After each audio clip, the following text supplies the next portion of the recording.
mother who are going to miss out on a very important announcement that I have to make, which is that I am going to be an amazing mother. I have known it in my bones since I was the girl who always held her dolls right side up, who diligently protected their soft spots and made sure their little plastic toes didn't get cold, and always taught them how to read the alphabet and say their prayers and make those paper fortune tellers that gave everybody something to look forward to.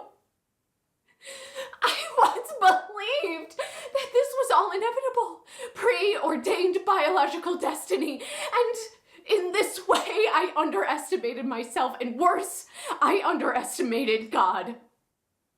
And so I hereby resign. I tender my resignation, or why is that the phrase? I untenderly resign from my position as virgin bride, which I never intended to take on as a permanent career. I intended to transition to the role of wife based on the presumption that I would be wanted as a woman, not as a chaste, angelic symbol of motherhood. I shouldn't have presumed. I should have made my conditions clear. But now I see that what I am seeking in a spousal role is not available here. Meanwhile, there is an impending deadline on the Motherhood Project, and I will require collaborators. Applications are now open. Woo! Welcome to 2026 Monologues, continuing in the 1000 Monologues Challenge. If you are not watching this in 2026, if it is 2050, then welcome. I am doing 1000 monologues. I hope by 2050 I am done. And this monologue is by an independent playwright named Emmet L.F. Cameron. Emmet contacted me and said, I love what you're doing on your channel.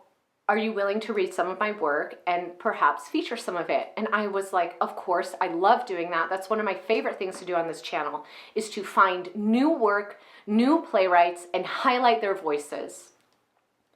They pointed me a few different directions of their work, and one of them was this play, Camera Obscura, which has had some premieres, but it hasn't had a worldwide premiere, and they're looking for a worldwide premiere for this play, and I hope by putting this out there, we can help make that happen. I read a lot of work, and when I read this play, it really reminded me of some of the most famous contemporary playwrights today. Not in that it's like copying anything. That's not what I mean.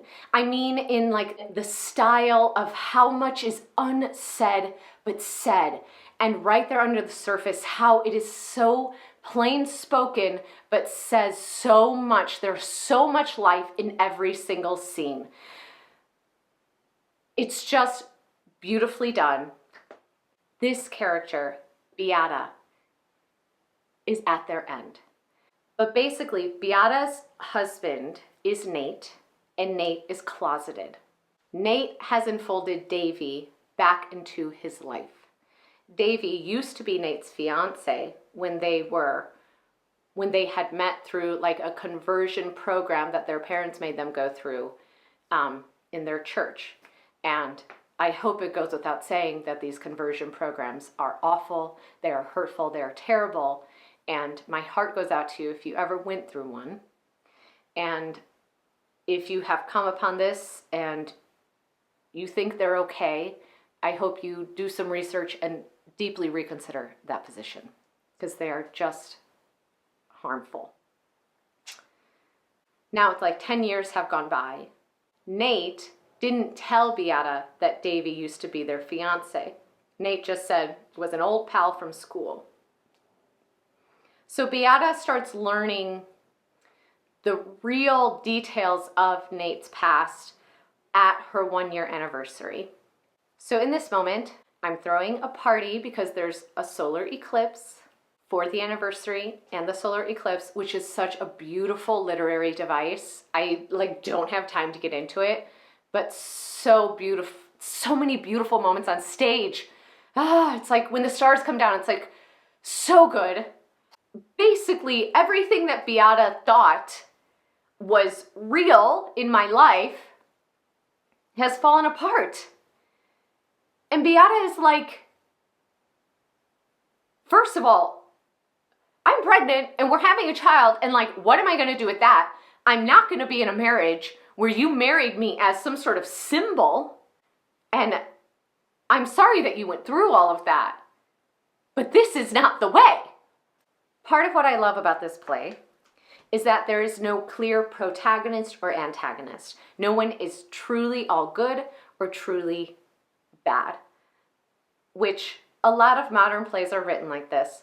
But the way that it's written here, it's so beautifully done because it is done so human, because this is how humans are. Humans are not perfect. Most people have a mix of the best sides of ourselves and the shadow sides of ourselves. And conversations can get tricky, and assumptions are made and judgments are made. And everybody in this play makes judgments and assumptions on the other people in this play. That's just human. And they misstep. Man, I put my foot in my mouth there. And then they learn. There's all these beautiful moments. Emmet, I love your work. If you want to check out more of Emmet's work, there's a link below to their website. They're also on New Play Exchange, where you can review some of their work as well. And thank you so much, Emmet, for sharing your monologue with the challenge. If you liked this monologue, please give it a like, comment below, and be sure to subscribe as we continue to explore 1,000 monologues together. Thanks so much.